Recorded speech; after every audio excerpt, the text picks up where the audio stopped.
धनबाद संसदीय सीट पर बीजेपी प्रत्याशी ढुल्लू महतो ने नामांकन कर दिया। ढुल्लू का नामांकन किसी उत्सव से कम नहीं था। पूरी सड़क समर्थकों से पटी पड़ी थी और भीड़ देखकर हर कोई हैरान था।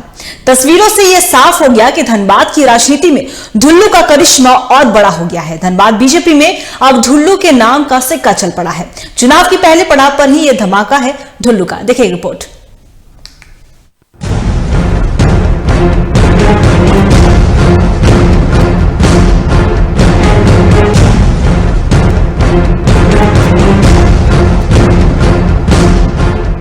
ये तस्वीर कोयलांचल खास करके धनबाद के सियासी अध्याय का नया पन्ना है और इस पन्ने में एक ही तस्वीर है, एक ही चेहरा है, एक ही हीरो है और वो कोई और नहीं बल्कि ढुल्लू महतो है। बागमारा का विधायक अपने चहेतों का टाइगर दिल्ली की तरफ दूसरा कदम भी आगे बढ़ा चुका है। नामांकन के बाद ढुल्लू महतो ने बस इतना ही कहा कि जनता के आशीर्वाद से नामांकन किया है। जनता के बीच में राष्ट्र हित में जो किया है उस काम को लेकर जनता के बीच में जाएंगे और निश्चित तौर पर उनके 10 वर्षों का कार्यकाल को लेकर जाएंगे तो निश्चित तौर पर हर लोगों का आशीर्वाद सहयोग हम सबों को मिलेगा और भारतीय जनता पार्टी के पक्ष में मतदान करेंगे। उपस्थित भाइयों बहनों, मैं बस इतना ही आग्रह निवेदन करना चाहेंगे। मुझे भारतीय जनता पार्टी केंद्रीय नेतृत्व और प्रदेश नेतृत्व ने मुझे इस धनबाद लोकसभा से प्रत्याशी बनाया है। एक साधारण मजदूर गरीब का बेटा को बनाया है। मैं आप लोग को विश्वास दिलाता हूं, जिस आशा और विश्वास के साथ पार्टी ने इतनी बड़ी जिम्मेदारी दी है, इस जिम्मेदारी को ईमानदारी निष्ठा पूर्वक निभाने का प्रयास जरूर मैं करूंगा। मैं आप लोग को यह आश्वस्त कर रहा हूं, रात दिन 24 घंटा जिस प्रकार से बाघमारा के विधायक होने के बाद भी पूरे जिले में सेवा के समर्पित भाव से काम किया हूं, उसी तरह मैं आप लोगों का आशीर्वाद से इस क्षेत्र में मुझे सांसद के रूप में आप लोग चुने तो मैं निश्चित तौर पर ईमानदारी निष्ठा पूर्वक आप लोगों का सेवा करने का काम करूंगा। मेरे कार्यशैली के बारे आप लोग जरूर थोड़े बहुत बगल विधायक होने के नाते जानते होंगे। मैं आपको यह आश्वस्त कर रहा हूं कि मोदी जी की एक एक काम को धरातल पर उतारने का काम करेंगे।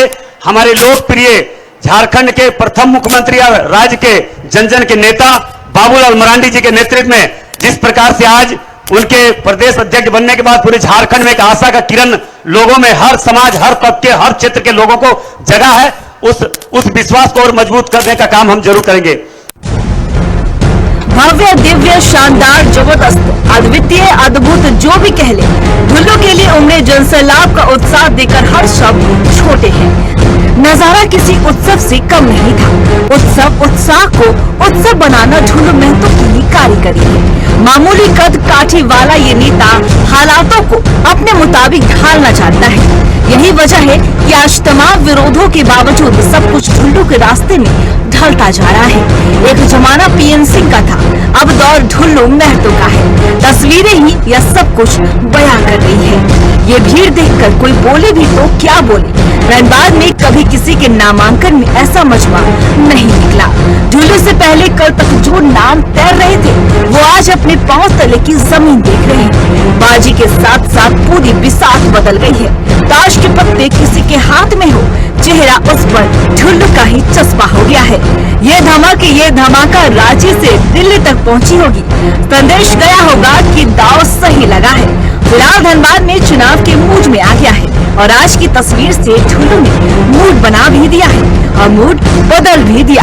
ये तो टाइगर का ट्रेलर है। फिल्म 4 जून को रिलीज होगी। Bureau report TV 45।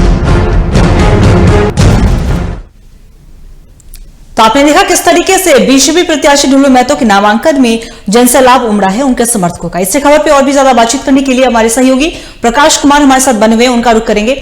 प्रकाश, देखिए अगर हम बात करें तो आज बिल्कुल वो जो जनसैलाब हमने देखा सड़कों पर वो उत्सव से कम नहीं लग रहा था और ऐसे में प्रत्याशी ढुल्लू महतो ने नामांकन दाखिल किया। अगर हम बात करें बीजेपी की तो धनबाद बीजेपी का गढ़ माना जाता है, तो क्या लग रहा है, क्या ढुल्लू महतो की दावेदारी मजबूत दिख रही है? जी अंकिता, आपने बिल्कुल सही कहा, क्योंकि आज कह सकते हैं कि भाजपा प्रत्याशी के लिए बड़ा शुभ दिन था, क्योंकि आज उन्होंने लोकसभा क्षेत्र के लिए अपना नामांकन किया है। इस नामांकन को लेकर काफी उत्साह देखा जा रहा था। जो कार्यकर्ता थे, जो भाजपा का नेता थे, वो लगातार ये कह रहे थे कि विशाल एक नामांकन होगा और नाम भी दिया था कि ढुल्लू महतो का नामांकन को विशाल नामांकन के नाम से कहा जा रहा था। और जितनी भी गाड़ियां उनके साथ चल रहे थे या जो भी लोग गाड़ियों से पहुंचे थे उन सभी गाड़ियों में लिखा हुआ था कि विशाल नामांकन। देखिए, ये भाजपा के लिए एक शुभ संकेत है कि प्रचंड गर्मी, जहां 45-46 डिग्री का टेम्परेचर हो और ऐसे में हजारों की संख्या में भाजपा कार्यकर्ता और नेता उपस्थित हो, ये एक अपने आप में बहुत बड़ी बात है। क्योंकि अगर हम कोयलांचल की बात करें, अगर हम धनबाद की बात करें, तो देखिए धनबाद बीजेपी का गढ़ रहा है और जैसे ही ढुल्लू महतो को टिकट दिया गया है, इसके बाद से कई सारे ये कहानियां गढ़ी जा रही थी कि ढुल्लू महतो को हो सकता है कि जो वरिष्ठ नेता है वो अपना समर्थन नहीं देंगे, नाराज दिख रहे हैं। लेकिन आज उन सभी बातों को विराम देते हुए आज सभी नेता एक मंच पे खड़े होकर ढुल्लू महतो का समर्थन किया है, ढुल्लू महतो को समर्थन देने की बात कही गई है। देखिए, मंच पर आज सबसे मुख्य केंद्र जो था नामांकन का, वो था राजस्थान के सीएम भजन लाल शर्मा, क्योंकि भजन लाल शर्मा राजस्थान के सीएम हैं और वो नामांकन के लिए ढुल्लू महतो के पहुंचे थे। समय पर नहीं पहुंच पाए थे क्योंकि 11 बजे का समय निर्धारित किया गया था। शुभ मुहूर्त जो दिखाया गया था पंडित जी के ओर से, जो उन्हें समय दिया गया था वो 11 बजे का ही था, तो इसलिए ढुल्लू महतो ने उनका वेट न करते हुए उन्होंने नामांकन किया। नामांकन के दौरान धनबाद के सांसद पशुपति नाथ सिंह, विधायक राज सिन्हा, प्रतिपक्ष के नेता अमर बावरी समेत तमाम दिग्गज नेता जो थे वो यहां मौजूद थे और सभी ने एक सुर में कहा है कि इस बार 400 पार का जो नारा है वो 400 पार में एक धनबाद का भी सांसद होगा। देखिए प्रकाश, अगर हम बात करें धनबाद की, तो धनबाद में हमेशा से स्थानीय चेहरा और स्थानीय प्रत्याशी की मांग हो रही थी। ऐसे में ढुल्लू महतो को टिकट मिला है, केंद्रीय नेतृत्व में उन पर भरोसा जताया है, तो ऐसे में स्थानीय वाला फैक्टर इस बार ढुल्लू महतो को कितना काम आने वाला है?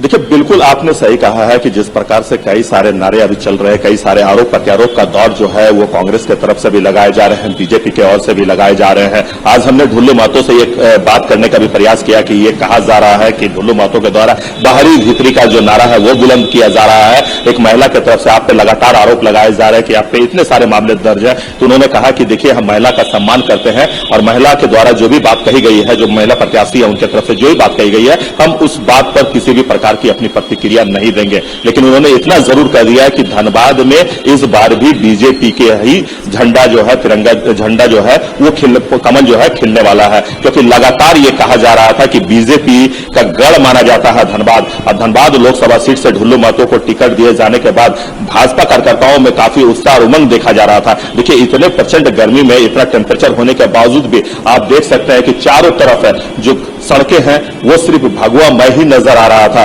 और अनुमान लगाया जा रहा था कि 1-2 हजार नहीं बल्कि 25 से 30 हजार जो कार्यकर्ता हैं, नेतागण हैं, वो ढुल्लू के समर्थन में यहाँ पहुंचे हुए थे और लगातार उनके साथ पैदल चल रहे थे।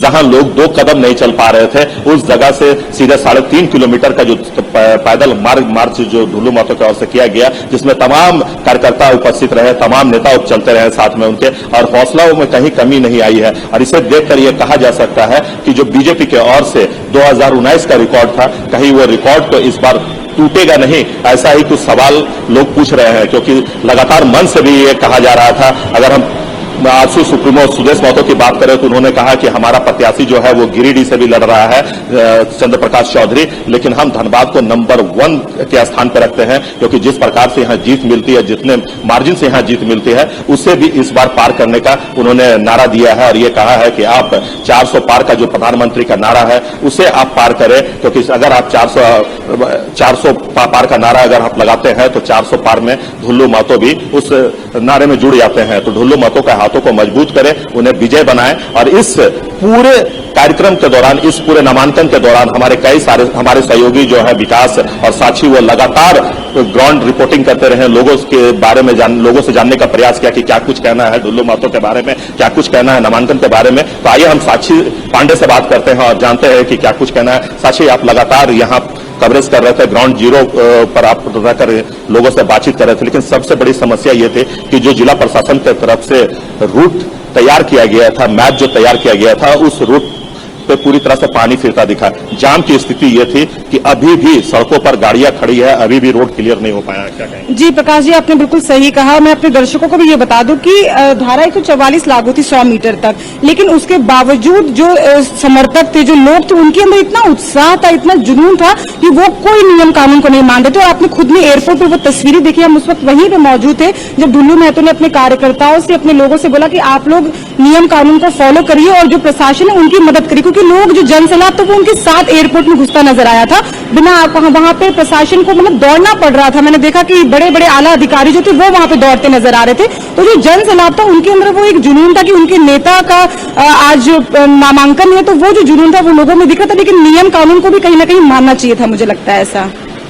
साक्षी, आपने बिल्कुल सही कहा कि नियम कानून को मानना चाहिए था, क्योंकि जिला प्रशासन की तरफ से ये कहा गया था कि हमने रूट मैप तैयार कर लिया है, हमने रूट चार्ट तैयार कर लिया है, उसका पब्लिश भी किया गया था। तो हो सकता है कि जो लोग यहां से गुजरने वाले, जो ले ट्रेन सड़क से गुजरते हैं, उनको शायद इसके बारे में जानकारी नहीं हो पाई समय से, या फिर जिला प्रशासन की तरफ से वो पहल नहीं की गई ताकि लोगों को यह जानकारी हो जाए कि आपको ए ट्रेन सड़क पे कब आना है, कब नहीं आना है, आपके लिए किस रोड का इस्तेमाल आपको करना है। ये शायद जानकारी देने में जिला प्रशासन नाकाम रही। थोड़ा सा इसमें जिला प्रशासन की लापरवाही देखने को मिली, एक्टिवनेस उनकी नहीं रही, क्योंकि पहले से अगर लोगों को ये इन्फॉर्मेशन रहती कि उन्हें कौन सी सड़क का प्रयोग करना है, रूट मैप अगर लोगों तक पहुंचता, क्योंकि आपने देखा होगा सुबह तस्वीरों में कि जो स्कूल बस थी वो भी यहाँ पे 2-3 स्कूल बस फंसी पड़ी थी, बच्चों को उतर के यहाँ से जाना पड़ रहा था। फिर यहाँ से जो रास्ता है पीछे की तरफ से कई बार बड़े बड़े अस्पताल भी, ये बहुत अहम बात है कि अस्पताल और जो मरीज है उन्हें कैसे रोका जा सकता है। एम्बुलेंस की जो सुविधा थी वो भी देखा गया कि वो भी लंबे समय तक यहाँ पे जाम पे फंसे हुए थे। तो ये सारी जो चीजें हैं वो अभी कल देखिए अनुपमा सिंह का पर्चा दाखिल है, उसमें बड़े बड़े नेता कल्पना सोरेन जी आ रही हैं, चंपई सोरेन जी आ रहे हैं, मुख्यमंत्री जो है।